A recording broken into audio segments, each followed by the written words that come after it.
Hello everyone, मेरा नाम सहर। अस्सलाम वालेकुम। आप सबका बहुत ज्यादा वेलकम है हमारे चैनल पर। एक बार फिर से सबसे पहले चैनल को सब्सक्राइब, लाइक, शेयर जरूर कर देना। आज की वीडियो लेकर आए जिसमें हम देखेंगे कि भाई वक्फ जो बिल है ना उसको रिजेक्ट कर दिया गया। मतलब कि अभी जो है ना वो सारा का सारा हुकूमत के अंडर होगा। पहले ऐसा होता था कि जो भी प्रॉपर्टी होती थी ना वो कोई भी मौलवी जाके कह देता था ये मस्जिद की जगह, ये मदरसे की जगह, उसको हथियार लेते थे। लेकिन अभी इसको खत्म करके अभी हुकूमत के हिस्से में कर दिया गया कि हुकूमत जांच पड़ताल करेगी कि क्या ये वाकई में जगह हुकूमत मतलब इस मस्जिद की है या नहीं है, या लोगों की प्रॉपर्टीज पे कब्जा किया जा रहा है। जब से ये कानून हुआ है ना तो तब से भाई मुसलमानों को बड़ी आग लगी हुई है। और कुछ ऐसी मुस्लिम खतूनें भी हैं जो इसको मतलब कह रही हैं कि ये बहुत ही ज्यादा गलत किया गया है, क्योंकि अभी उनका जो मतलब उन्होंने सोचा हुआ था हम जो मर्जी कर लेंगे वो खत्म कर दिया गया है।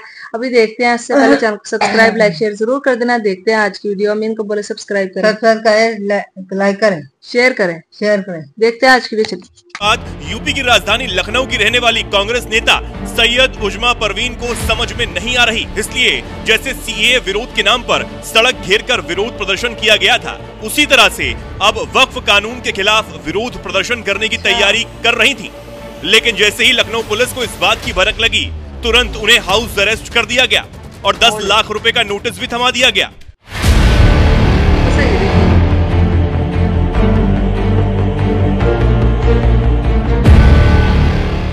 उत्तर प्रदेश पुलिस पर 10 लाख रुपए का नोटिस भेजने का आरोप लगा रही कांग्रेस नेता सैयद उजमा परवीन ने सोशल मीडिया पर लिखा, वक्फ बिल के खिलाफ बोलने पर पाबंदी, मुझे प्रशासन द्वारा नोटिस भेजी गई और जेल भेजने की धमकी दी गई। नोटिस में 10 लाख रुपए जुर्माना वसूलने की धमकी। मेरा कसूर सिर्फ इतना है कि मैंने वक्फ अमेंडमेंट बिल और जुल्म के खिलाफ आवाज उठाई, मुझे नोटिस थमाया गया।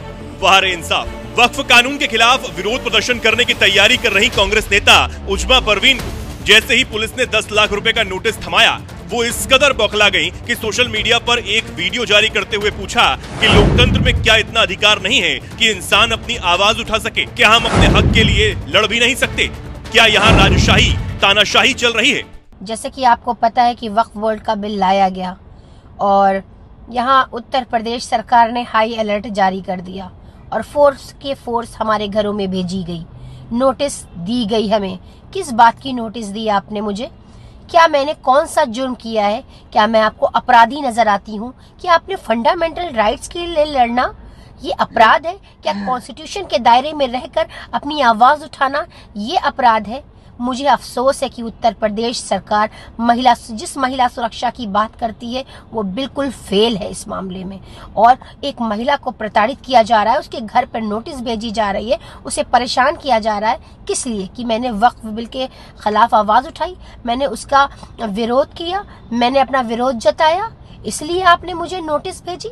और अगर मैंने हमेशा इंसानियत के लिए काम किया है, चाहे वो किसी भी मजहब का मानने वाला हो, मैंने हमेशा जुल्म के खिलाफ आवाज उठाई है और आज भी मैं जुल्म के खिलाफ आवाज उठा रही हूँ, क्योंकि ये हमारे फंडामेंटल राइट्स छीने जा रहे हैं, ये हमारे हनन है, हमारे अधिकारों का हनन है और हम अपने अधिकारों के लिए जरूर लड़ेंगे। सीएए विरोध के नाम पर सड़क घेरने वाली कांग्रेस नेता उजमा परवीन को लगा कि वक्फ बिल के विरोध के नाम पर भी वो एक बार फिर सड़क घेर सकती है, लेकिन उससे पहले ही पुलिस ने 10 लाख रुपए का नोटिस भेज दिया और चेतावनी भी दे दी कि वक्फ बिल के विरोध के नाम पर सड़क घेरना बर्दाश्त नहीं किया जाएगा। वैसे भी उत्तर प्रदेश में कानून व्यवस्था के साथ खिलवाड़ करने वालों का अंजाम क्या होता है, ये बात सीएम योगी पहले ही समझा चुके हैं। दंगाई सब चूहे की तरह बिलबिलाते हैं, लेकिन बाहर निकलने का दुस्साहस नहीं कर पाते हैं।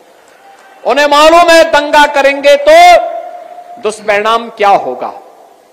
बाप दादों ने जो कमाई की होगी वह भी एक झटके में सरकार जब्त करके गरीबों में बंटवाने का काम कर देगी। जैसे नागरिकता संशोधन कानून के खिलाफ अफवाह फैलाई गई कि ये कानून मुसलमानों की नागरिकता छीन लेगा, लेकिन हकीकत ये है आज तक एक भी मुसलमान की नागरिकता नहीं छीनी गई है। उसी तरह से अब वक्फ संशोधन कानून को लेकर अफवाह फैलाई जा रही है कि ये कानून मोदी सरकार मुसलमानों के खिलाफ लेकर आई है और इस तरह की अफवाह फैलाने का काम भी कुछ नेता और मुस्लिम संगठन के मौलाना ही कर रहे हैं। हालांकि आम मुसलमान इसका कोई विरोध नहीं कर रहे, क्योंकि उन्हें पता है कि जिस तरह से सीएए का विरोध करने के लिए उन्हें गलत जानकारी दी गई, उसी तरह से अब इस बिल के खिलाफ एजेंडा चलाया जा रहा है। लेकिन आम मुसलमान समझ गया है कि इस बिल से हमारा भले ही कोई फायदा ना हो, पर वक्फ की संपत्तियां शायद कब्जा मुक्त हो जाएं। शायद यही वजह है कि 3 अप्रैल को राज्यसभा से वक्फ बिल पास हुआ और 4 अप्रैल को जुमे की नमाज थी। लेकिन इसके बावजूद मस्जिदों से बिल का विरोध करने की कोई आवाज सुनाई नहीं दी और कई जगह तो खुद मुसलमान मिठाई बांटते हुए भी नजर आए। तो क्या इसका मतलब ये है कि मोदी सरकार की पहुंच मुस्लिम समुदाय तक पहुंचने लगी है? अपनी राय हमें कमेंट कर जरूर बताएं। साथ ही वक्फ बिल के दौरान गृह मंत्री अमित शाह ने सदन में क्या कुछ कहा, आइए आपको सुनाते हैं। अब ध्यान से सुनिएगा मान्यवर, वक्फ परिषद और वक्फ बोर्ड ये 1995 से आए। ये पूरा झगड़ा जो चल रहा है, आपने नॉन हिंदू को रख दिया और नॉन मुस्लिम को रख दिया, गैर मुस्लिम को रखा। वो झगड़ा वक्फ में दखल करने का है। पहले तो वक्फ में कोई गैर इस्लामिक सदस्य आएगा ही नहीं, ये स्पष्टता समझ लीजिए। ना मुतवल्ली गैर इस्लामिक होगा, ना वाकिफ गैर इस्लामिक होगा।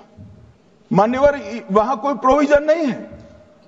जो धार्मिक संस्थाओं का संचालन करते हैं उसमें कोई गैर मुस्लिम व्यक्ति रखने का प्रावधान किया भी नहीं है, हम करना भी नहीं चाहते हैं मान्यवर। इसलिए जो बड़े बड़े भाषण करते हैं कि समानता का अधिकार चला गया, 2 धर्मों के बीच में समानता नहीं रही, मुसलमानों के धार्मिक अधिकारों के बीच में दखल खड़ी हो जाएगी, कुछ नहीं होने वाला मान्यवर। इस दृष्टि से देखें तो 1995 तक वक्फ की काउंसिल और वक्फ बोर्ड था ही नहीं, वो तो 95 से आया। और मान्यवर, ये जो भ्रम खड़ा किया जाता है कि ये एक मुस्लिम भाइयों के धार्मिक क्रियाकलापों के अंदर, उनके दान की हुई संपत्ति के अंदर दखल करने का है, ये बहुत बड़ी भ्रांति फैलाकर माइनॉरिटी को डराकर अपनी वोट बैंक खड़ी करने के लिए किया जा रहा है मान्यवर। कहां पर गैर मुस्लिम सदस्य रखे जाएंगे? परिषद में और वक्फ बोर्ड में। उसका काम क्या है? उनका काम धार्मिक क्रियाकलापों को कुछ चलाने का नहीं है। वो शुद्ध रूप से वक्फ का जो कानून, दान के लिए किसी ने दी हुई संपत्ति, उसका एडमिनिस्ट्रेशन अच्छे से चल रहा है नहीं चल रहा है, कानून के हिसाब से चल रहा है नहीं चल रहा है, या तो दान जिस चीज के लिए दिया गया, इस्लाम धर्म के लिए दिया गया, गरीबों के भोजन के लिए दिया गया, गरीबों के उद्धार के लिए, वो उद्देश्य के लिए इसका उपयोग हो रहा है नहीं हो रहा है, इसका नियमन करने का काम है मान्यवर। अब मैं इसको मान्यवर बाकी सारे धर्मों के साथ कंपैरिजन करते हैं और कहते हैं दखल किया है। मैं उसको स्पष्ट करना चाहता हूं। मान्यवर, वक्फ जो है वो हमारे यहां ट्रस्ट एक्ट है, इसमें ट्रस्ट है। तो ट्रस्ट के अंदर जो ट्रस्ट को बनाते हैं वो ट्रस्टी होते हैं और एक मैनेजिंग ट्रस्टी होते हैं। वक्फ में वाकिफ होता है, वक्फ होता है और मुतवल्ली होता है। ये सारे इस्लाम के अनुयायी हैं। अरे भाई, आप कह रहे हो, हम तो कह रहे हैं क्योंकि इसका वक्फ शब्द ही इस्लाम से आया है, इसलिए हम कह रहे हैं कि वक्फ वो ही कर सकता है जो इस्लाम का अनुयायी हो। अब आप उसका विरोध कर रहे हो, तो आप तो वक्फ में भी नॉन इस्लामिक आदमी चाहते हो। मान्यवर, क्या कह रहे हैं? हम इसलिए कह रहे हैं कि वक्फ वो ही कर सकता है जो प्रैक्टिसिंग इस्लाम को प्रैक्टिस करता होगा, क्योंकि मान्यवर इसकी उत्पत्ति ही इस्लाम के सिद्धांतों से हुई। अब मान्यवर, चाहे वक्फ धार्मिक हुआ, वक्फ बोर्ड नहीं हुआ, वक्फ परिषद भी नहीं हुई।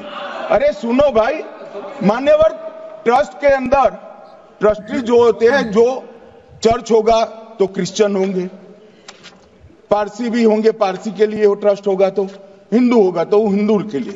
अब चैरिटी कमिश्नर हम कहेंगे कि भाई मुस्लिम क्यों आया? मुझे बताओ, चैरिटी कमिश्नर एक्ट में मुसलमान चैरिटी कमिश्नर बन सकता है या नहीं बन सकता है? उसको ट्रस्ट नहीं चलाना है, उसको चैरिटी के कानून के हिसाब से वो ट्रस्ट चले उसकी देखरेख करनी है। ये धार्मिक नहीं है, ये धर्म का काम नहीं है मान्यवर, ये एडमिनिस्ट्रेटिव वर्क है। और इसलिए तो फिर चैरिटी कमिश्नर हिंदू होगा तो वो क्रिश्चियनों के ट्रस्ट का कैसे देखरेख करेगा? चैरिटी कमिश्नर क्रिश्चियन होगा तो जैनियों के और हिंदुओं के ट्रस्ट का कैसे देखरेख करेगा? अब बताओ कि सारे ट्रस्ट के चैरिटी कमिश्नर अलग अलग बन, देश तोड़ दोगे आप लोग, तोड़ दोगे। हमने साहब, मैं अभी भी आपके माध्यम से, इस सदन के माध्यम से देश भर के मुसलमान भाइयों बहनों को कहना चाहता हूं, आपके वक्फ में एक भी नॉन मुस्लिम नहीं आएगा। ये एक्ट में ऐसा कोई प्रावधान नहीं। मगर जो वक्फ बोर्ड है और वक्फ परिषद है, उसका काम क्या है? वक्फ की संपत्तियां मान्यवर बेच खाने वाले लोगों को पकड़कर इसके बाहर निकालने का। वक्फ के नाम पर औने पौने दाम में संपत्तियों को 100 साल तक किराए पे देने वाले लोगों को पकड़ना है। वक्फ का जो पैसा होता है, इनकम जो गिरती जा रही है, जिसके माध्यम से माइनॉरिटी का विकास करना है, माइनॉरिटी को आगे बढ़ाना है, इस्लाम धर्म की सारी धार्मिक संस्थाओं को पुख्ता करना है। ये पैसा जो चोरी होता है ना, उसको पकड़ने का काम वक्फ बोर्ड, वक्फ परिषद करे। और मान्यवर वो चाहते हैं कि इनके राज में जो जी, तो गाइस ये थी आज की वीडियो। तो यार आज बड़े डिटेल से पता चला कि वक्फ मतलब हमें पहले ऐसा था कि जो है ना प्रॉपर्टी लोग मतलब दान कर देते, तो ये जो होते थे ना वैसे जैसे लोग ये पता क्या करते थे, उसको किराए पर दे देते थे। जैसे मस्जिद की या फिर मदरसे को किसी ने दान की है जमीन, तो वो क्या करते थे कि अपनी प्रॉपर्टी बनाकर या फिर उसको किराए पे दे देना, उससे पैसे खाते रहना, उसपे खेती बाड़ी करवा देना, कुछ भी करवा देना अपनी मर्जी के साथ, ठीक है। तो वो पैसे खाने। तो अभी इन्होंने ये बिल पास किया कि ये जो भी चीजें हुई है ना, या जो भी नाजायज काम किए गए हैं, ये इसको बंद किया जाएगा। जो असली पक्के सच्चे मुसलमान है ना, वो इसका विरोध कर रहे हैं कि हाँ, वो मतलब वो उसका साथ दे रहे हैं कि हाँ इन्होंने बिल्कुल ठीक किया। और जो वैसी लोगों ने ना उनके दिलों में डर डाला है कि अभी ना आपकी नेशनैलिटी जो है ना, मतलब आप इंडियन हो, आपसे छीन ली जाएगी। ये मतलब इन्होंने गलत फहमी लोगों में फैलाने की कोशिश की है बीजेपी की जानिब, ताकि लोग इसके खिलाफ होकर हुकूमत को गिराने की कोशिश करें। और वक्फ का ये जो बिल में चेंजिंग आई है ना, तो ये बिल्कुल ना हो। इनको था कि हम जो मर्जी करते रहें, जितने मर्जी खाते रहें, जो मर्जी करें, कोई हमें रोके टोके ना। और वक्फ में जो भी लोग होंगे वो सारे के सारे मुस्लिम्स होंगे। वो बोल रहे हैं कि रूल्स को फॉलो करवाने वाला मुस्लिम हो या नॉन मुस्लिम हो, रूल्स फॉलो करवाने चाहिए ना। कि किसी ने जगह दी है तो उसकी देख रेख करें, उसका पता चला। लेकिन हाँ, लेकिन ये अभी इन्होंने चेंजिंग किया तो ये अभी इनको बड़ी तकलीफ हो रही है। आप क्या बोल रहे हैं? तो खाना बंद हो जाएगा। हाँ, तो आपको क्या लगता है, सही किया इन्होंने? सही किया। हाँ, बहुत सही किया। मैं तो साथ हूँ इस चीज के कि उन्होंने जो खाऊ माफिया लोग थे, अब उनको जो है ना उनका मामला खत्म कर दिया कि ये अब निकले। और इस पे भाई वो जो एक औरत है उनका बता रहे थे, वो भी बड़ा उछल रही थी, उसपे 10 लाख रुपया लगा दिया। अभी वो और ज्यादा उछल रही कि मेरे साथ क्या हो गया। मैं तो आवाज उठाती थी, मतलब आवाज उठाती नहीं थी, ये भी उन लोगों में शामिल होगी जो पैसे खाते थे। तो अभी भाई इन लोगों का पैसा खाना बंद हो गया। बीजेपी यार ऐसे ऐसे काम कर रही है जो कि कभी कोई हुकूमत कर ही नहीं पाई, ना कर सकती है। इन्होंने ये काम करके वो अपने देश को सुधारने के लिए हमें जो भी उनसे हो सकता है ना वो कर रहे हैं। माफिया लोगों को खत्म कर रहे हैं। अगर हमारे यहाँ पे भी कसम से ऐसी गवर्नमेंट आ जाए ना, जो अड्डे पे लोगों से पैसे खाते हैं, जो जगह जगह पे लोगों की जमीनें हथिया लेते हैं, इनको खत्म करने वाली हुकूमत आ जाए तो हमारा कंट्री भी हमें काफी बेहतर नहीं हो सकता, सवर जाएगा। तो यही थी आज की वीडियो। कैसी लगी बताना। आप मिलता है कौन वीडियो में।